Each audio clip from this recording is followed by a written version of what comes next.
গতকালই বিনেশ চান্ডেল তাকে গ্রেফতার করে ইডি। তার 10 দিনের ইডি হেফাজত হয়েছে। ইতিমধ্যেই জিজ্ঞাসাবাদ শুরু হয়েছে।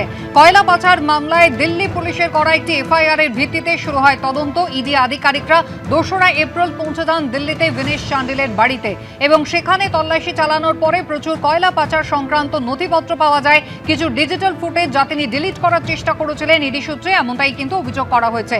প্রায় 50 কোটি টাকা আর্থিক তছরূপের প্রমাণ পাওয়া গিয়েছে বলে ইডি সূত্রে দাবি। আইপ্যাকের অন্যতম ডিরেক্টর এবং প্রতিষ্ঠাতা বিনেশ চান্ডেল গতকালই ইডির হাতে গ্রেফতার।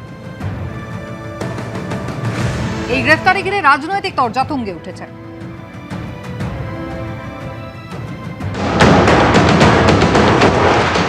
ইডি নামক শব্দটি আসলে এক্সট্রিমলি ডেসপারেট, অর্থাৎ অসম্ভব ডেসপারেট, মানে যা ইচ্ছা তাই করব এরকম একটা ভাব আর কি।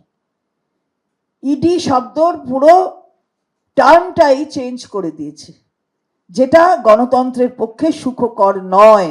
ইলেকশন কমিশনকে একদিকে ব্যবহার করা, তার নিরপেক্ষ চরিত্রটাকে ধ্বংস করে দেওয়া, আর ঠিক আর একদিকে এই ইডি এবং অন্য নিরপেক্ষ সংস্থাগুলোকে একেবারে নিজের জন্য ব্যবহার করা, দুটো মিলেমিশে এমন হয়েছে যে বুঝতে পেরে গেছে হার নিশ্চিত। তো হার নিশ্চিত হলে লড়াইয়ের ময়দানে লড়াইয়ের ক্ষমতা নেই।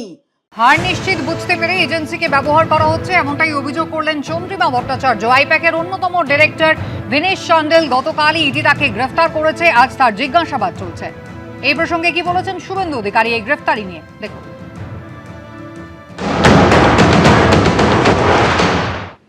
আইপ্যাকের এই যে গ্রেফতার হয়েছে কয়লা কাণ্ডে, সবাই জানে তো কয়লার টাকা হাওলার মাধ্যমে নিয়েছিল গোয়া নির্বাচনে, সবাই জানে। এটা নতুন কি আছে, এত দেরি তো হলো কেন? ये आईपैक सारे बंगाल में ममता बनर्जी की दिया हुआ लूट की पैसा से चुनाव कराते हैं और चुनाव के समय हर किस्म की मतलब चाहे हर नीच तक जाना जरूरी है, सिर्फ चुनाव जीतने के लिए ये जा भी सकते हैं। ये ध्रुवीकरण की राजनीति करते हुए दंगा भी फैलाते हैं। ये खतरनाक एक एजेंसी है, ये मैं जरूर कहूंगा। और ये खतरनाक एजेंसी के लिए बंगाल में जो सामाजिक संतुलन है, ये सामाजिक संतुलन को बिगाड़ने के काम किया जाते हैं।